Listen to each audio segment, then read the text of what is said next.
is called lithium ion. The actual percentage of lithium in a lithium ion cell is approximately 2%. So, I mean, technically our cells should be called nickel. Nickel graphite. Yeah, exactly, nickel graphite, because the primary constituent in the cathode is, or in the cell as a whole, is nickel. And then on the anode side, it's graphite with silicon oxide. So, and then there's a little bit of lithium in there, but it's kind of like it's like the salt on the salad. You know, it's really not the, you know, it's a small percentage of the mass. It's still important to avoid supply constraints and to make sure that the tail doesn't wag the dog on cost. But it's the main determinants of the cost of the cell are the price of nickel in the form that we need it, and you know, there's a little bit of cobalt and some aluminum, and then the cost of the synthetic graphite with the silicon oxide coating. Our goal, and we expect to do this, is to beat supplier costs of nickel-based cells by the end of the year. I really wanted today to be not just about Tesla investors who own stock, but really anyone who is an investor in Earth. And what we're trying to convey is a message of hope and optimism. And hope, optimism that is based on actual physics and real calculations. It's not wishful thinking. Earth can and will move to a sustainable energy economy, and will do so in your lifetime. There are time extensions on the game, but the game is going to come to an end. That should be absolutely certain, obviously. The fundamental thing from an environmental standpoint is if you've got billions of tons of fossil fuels, essentially, carbon in liquid and gaseous form, or solid form in the case of coal, that's buried deep underground, and you move it from deep underground into the atmosphere and the oceans, you obviously change the chemistry of the oceans and atmosphere. And if you keep doing that for a long time, you'll eventually change the chemistry enough that there will indeed be climate change. But Earth is very big. You know, it's important that we accelerate the transition to sustainable energy. We can probably even add some more, but the momentum towards sustainable energy is too slow. The thing that is going on right now is that there's an inherent subsidy in any oil-burning device. Any power plant or car is fundamentally consuming the carbon capacity of the oceans and atmosphere. To really get long-range aircraft and long-range shipping to use lithium ion, you need to redesign the ship and not just or the plane.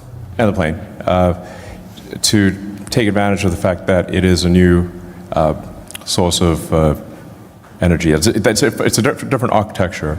Make it mass efficient and optimized for batteries. The same, if that's done with aircraft, I think you can get long-range aircraft at around with cells at around 450 watt-hours per kilogram, which you can buy it right now. Actually, it's expensive, but I think that price will come down. I think about 3/4 of our lithium comes from Australia, and frankly, you could increase the rate at which the mines are operating. And the limiting factor is not how fast can you mine, but how fast can you process. So the mines are only going to produce ore at the rate at which refineries can handle the ore, or it's pointless. So I think my opinion, and obviously I could be wrong about this, but is that it's really not about the lithium ore. Lithium is extremely common. Lithium is everywhere. In every country's got lithium. It's not like oil. So lithium is one of the most common elements on Earth.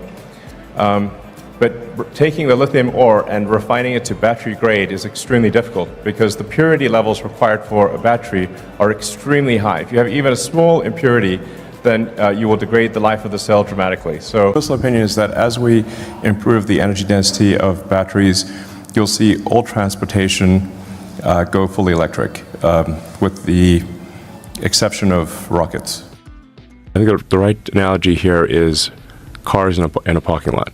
So the lithium ions are trying to find a parking space as they move across, from one side of the battery to the other side, from cathode, anode. I mean, they're sort of just these ions are just bouncing around looking for a parking space.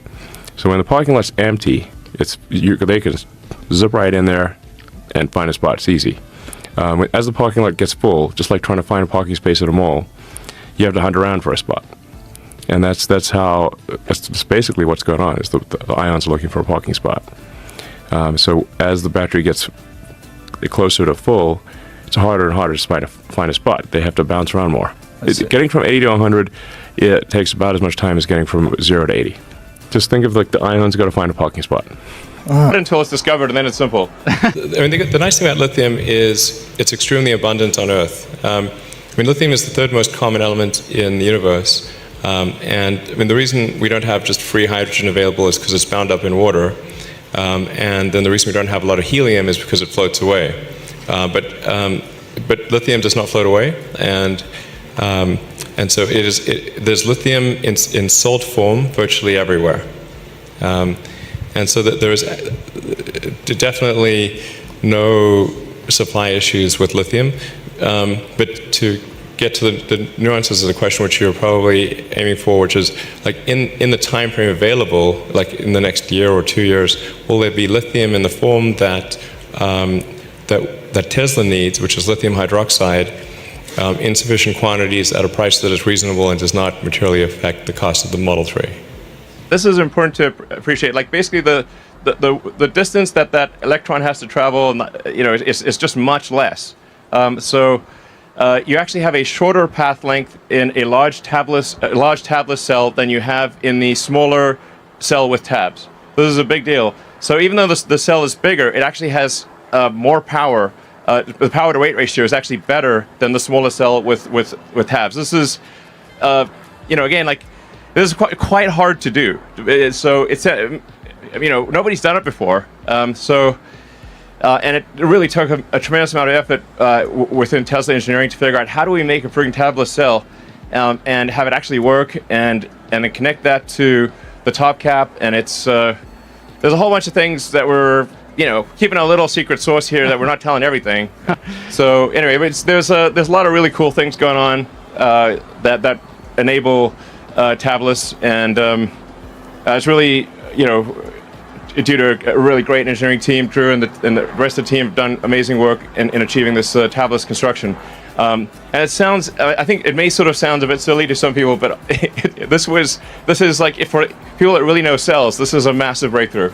When the cell is going through the system, it has to keep stopping where all the tabs are. Yes. So you can't do continuous motion production if you have tabs. You have to keep stopping, and then there's a rate at which you can start and stop and accelerate again, and it really slows down the rate of production. And then sometimes you get the tabs wrong, and you also lose a little bit of active area.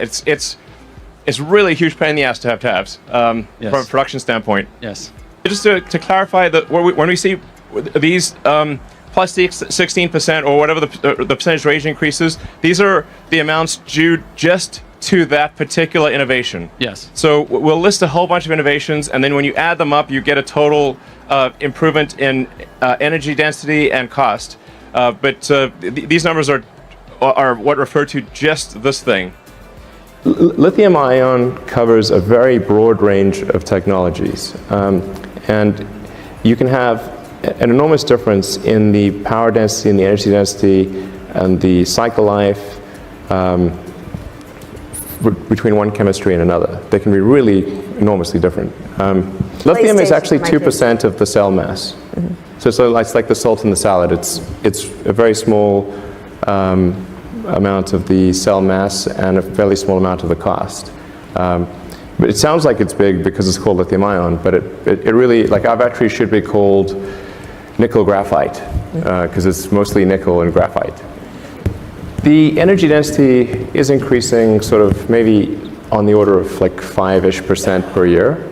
And it doesn't sound like much, but you add that up over a number of years with compound interest, it ends up being quite a significant number. And a lot of people sort of think that, oh, well, we just sort of cobbled together some laptop batteries and somehow made a great car. If it was that easy, then I think we would have quite a few competitors who did the same thing. But it's really quite a lot harder than that. It's a cylindrical form factor, but the internals of the battery are quite different from what you would find in a laptop. And will be increasingly different with what's built at the Gigafactory, which is highly optimized for automotive, has improved energy density. But mostly, it's not the energy density that's the issue, because you can if you buy a Model S today, the range is around 300 miles, and that's quite a lot. So it's pretty rare that people really need to go more than 300 miles at a time without stopping. Right. So I don't think we really have a range issue, and we could make a 400-mile range car today. Like, that wouldn't be too big of a deal. What really matters is decreasing the cost per unit of energy of the battery pack, so you can make the car affordable. That's actually the important thing. So there's really two main dimensions along which cost optimization and making something available to the mass market can be achieved. One is design iteration, going through multiple versions of something, and then the other is economies of scale. And you kind of need both of those things in order to make a compelling mass market product. And you look at like cell phones and how many design iterations have we gone through with cell phones, and look at the scale at which they're made, which is enormous. And that's what enables everyone to have a supercomputer in their pocket. We need to make just a very giant amount of anode, cathode, lithium hydroxide, lithium carbonate. It's really the refining capacity that is the biggest choke point. Earth can and will move to a sustainable energy economy, and will do so in your lifetime. Thank you. Yes. Thank you.